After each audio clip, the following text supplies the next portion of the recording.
My girlfriend sold my insulin to buy a designer bag. I always thought love meant making sacrifices.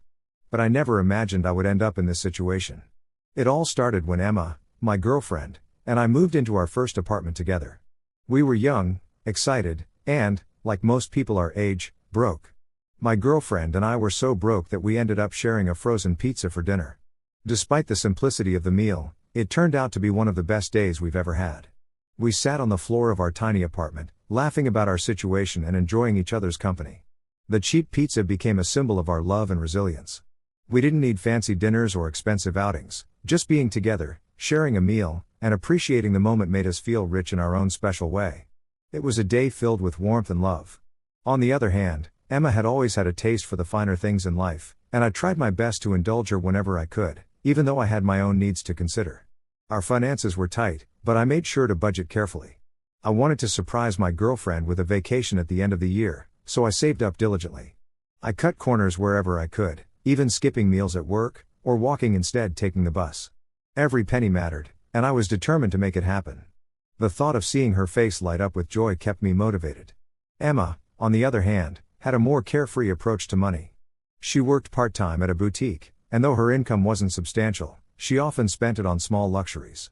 We argued a lot recently about her spending habits, but we always managed to find a middle ground.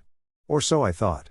One evening, after a particularly long day at work, I came home to find Emma beaming with excitement.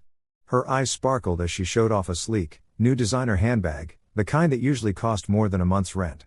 My stomach sank. I knew we couldn't afford something like that, and I wondered how she had managed to buy it.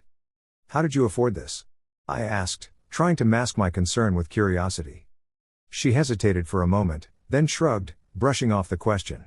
I had some extra money saved up. But her tone didn't convince me. Something felt off. It wasn't until later that night, when I went to grab a syringe from the cabinet, that I realized what had happened. The box was gone. All of it. I frantically searched the apartment, hoping I had misplaced it, but deep down, I knew the truth. I confronted Emma. "Where is my insulin?" She looked at me, guilt flashing across her face for just a moment. "I sold them," she admitted, crossing her arms. "I needed money for the bag.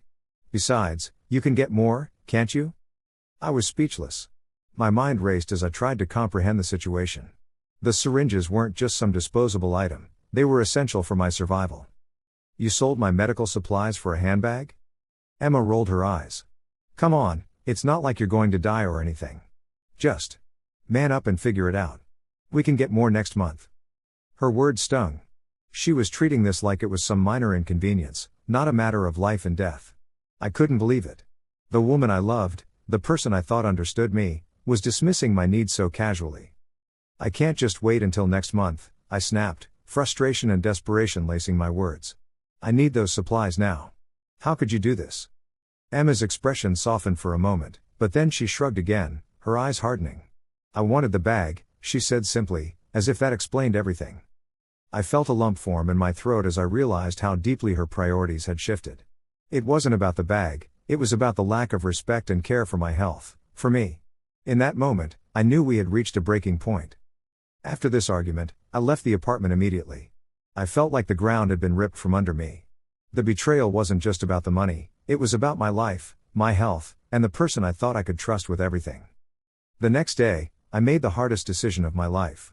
I packed a few belongings, and when Emma returned home, I told her that our relationship was over. Her initial reaction was shock, followed by a desperate attempt to apologize, but I didn't care anymore. I needed to prioritize my health and well-being, and staying in this relationship no longer felt safe or supportive. The aftermath was chaotic. Emma's family began calling me incessantly. They asked me to reconsider my decision.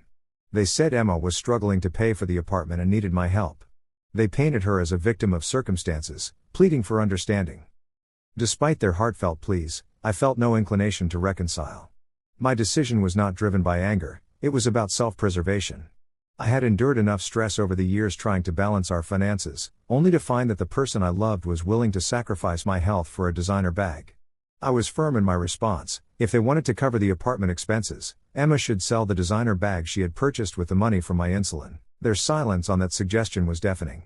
It was clear they were not interested in practical solutions. They wanted to shift the blame onto me, as if my decision to end the relationship was a betrayal of some unspoken duty. Eventually, I cut off all contact with them. I didn't want to hear how heartless and cruel I was. I set aside my pride and asked my sister for money. I told her everything that had happened. She had never liked Emma, so she was relieved that I had broken up with her and gladly helped me cover my expenses. I was grateful for the support, but the thought of Emma and the future we had planned, now a shattered dream, left me heartbroken. Well, Emma, I hope it was worth trading a loving partner for a handbag.